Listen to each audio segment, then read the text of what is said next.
Supreme court के वरिष्ठ अधिवक्ता एवं एडीआर की तरफ से उच्चतम न्यायालय में पैरवी कर रहे प्रशांत भूषण ने कहा कि इलेक्टोरल बॉन्ड के नाम पर विभिन्न कंपनियों से केंद्र सरकार ने बड़े पैमाने पर रिश्वत ली है।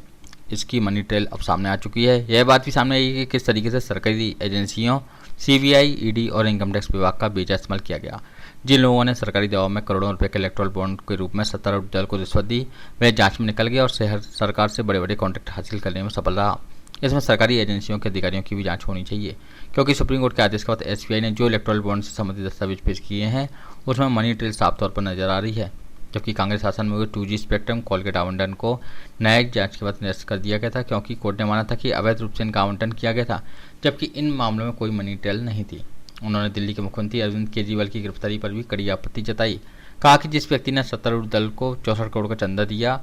उसे ईडी ने जमानत पर रिहा करके सरकारी गवाह बना लिया और एक चुने हुए मुख्यमंत्री को शिक्षकों के पीछे पहुंचा दिया। वरिष्ठ अधिवक्ता प्रशांत भूषण ने बताया कि किस तरह से 25 में से 22 ऐसे राजनीतिक दल के नेता बीजेपी में आने के बाद एजेंसियों की जांच से बच गए, जिनके खिलाफ गंभीर आरोप चल रहे हैं। इस देश में चुनाव होने वाले हैं और चुनाव किस हालात में हो रहे हैं ये हम लोग सब देख रहे हैं। एक तरफ जो इस देश की सत्ताधारी पार्टी है भाजपा, उसके पास बेइंतहा पैसा है और ये पैसा कहाँ से आया, ये इलेक्टोरल बॉन्ड से जो खुलासे हुए हैं उससे पता लग रहा है कि ये पैसा भाजपा के पास कहाँ से आया। 8,000 करोड़ से ज़्यादा रुपया इलेक्टोरल बॉन्ड के द्वारा सिर्फ एक पार्टी को, भाजपा को मिला है और इसमें से आधे से ज़्यादा पैसा अब जो खुलासा हुआ है, जो सुप्रीम कोर्ट के आदेश के बाद हुआ है, जिसको सरकार किसी हालत में खुलासा नहीं होने देना चाहती थी, स्टेट बैंक से कहलवाया था कि भाई हम जून के बाद ये सूचना देंगे, और सुप्रीम कोर्ट ने जब अपना डंडा चलाया और उनको बोला कि नहीं तुम तुरंत एक दिन के अंदर ये सूचना दो, कम से कम ये बताओ कि किस कंपनी ने बॉन्ड खरीदे और किस पार्टी ने वो बॉन्ड इनकैश करवाए, तो उनको देनी पड़ी और 2 मिनट में लोगों ने जोड़ लिया कि भाई ये इस कंपनी ने बॉन्ड खरीदा और इस पार्टी ने इनकैश किया। और जब ये बाहर आई सूचना तो ये निकल कर आया कि ज़्यादातर बॉन्ड भाजपा ने वसूली के तौर पर, घूस के तौर पर लिए हैं। यानी कि जिन कंपनियों को हजारों लाखों करोड़ के कॉन्ट्रैक्ट दिए, सौदे दिए, उनसे हजारों करोड़ के इलेक्टोरल बॉन्ड या सैकड़ों करोड़ के इलेक्टोरल बॉन्ड ले लिए। जिन कंपनियों के हक में पॉलिसी बदली गई सरकार के द्वारा, उन कंपनियों से सैकड़ों करोड़ ले लिए।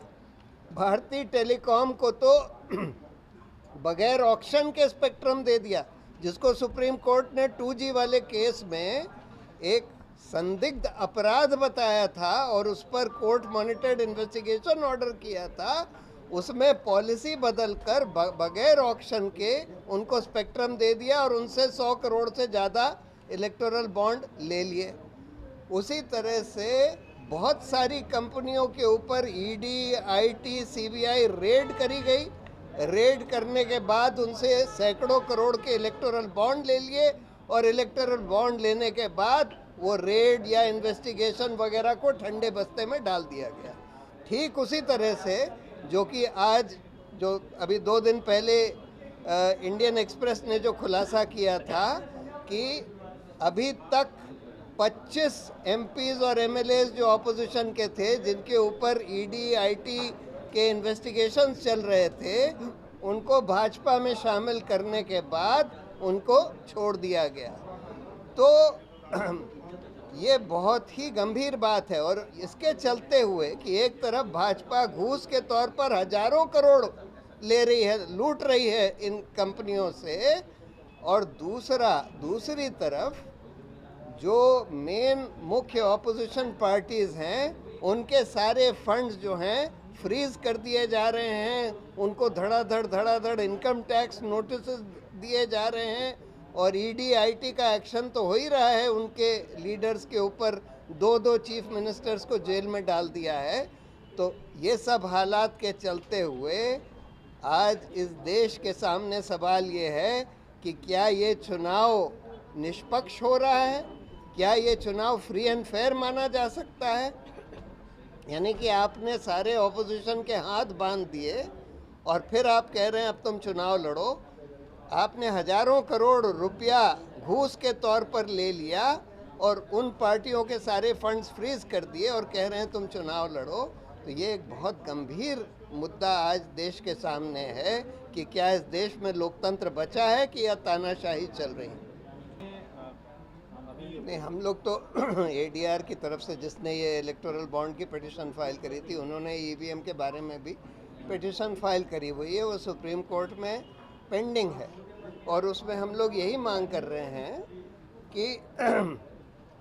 इलेक्ट्रॉनिक वोटिंग मशीन्स भी मैनिपुलेट हो सकती हैं क्योंकि उसमें एक प्रोग्रामेबल चिप है, और वीवीपैट भी मैनिपुलेट हो सकता है क्योंकि उसमें भी प्रोग्रामेबल चिप है। और उसका शीशा जो है, जो पहले ट्रांसपेरेंट था, आप देख सकते थे कि अंदर क्या हो रहा है, उसको 2017 के बाद उसको काला कर दिया, जिससे कि आप बाहर से अंदर देख ही नहीं सकते जब तक कि अंदर बल्ब नहीं जलता हो, और वो बल्ब सिर्फ 7 सेकंड के लिए जलता है और उसके बाद बंद हो जाता है। तो आपको सिर्फ अपनी पर्ची दिखती है, लेकिन पर्ची कट के गिरती हुई नहीं दिखती। तो आप उसमें अगर ऐसा प्रोग्राम डाल दें कि अगर 2 लोग एक के बाद एक ऑपोजिशन पार्टी को वोट करते हैं, एक ही ऑपोजिशन पार्टी को वोट करते हैं, तो जिस जने को पहली स्लिप दिखाई गई, दूसरे जने को भी वही स्लिप दिखा दी जाएगी क्योंकि वो कट के गिरेगी नहीं। जब दूसरी वोट कास्ट हो जाएगी, उसके बाद वो पर्ची कट के गिरेगी और एक और पर्ची छप जाएगी जो कि लेट से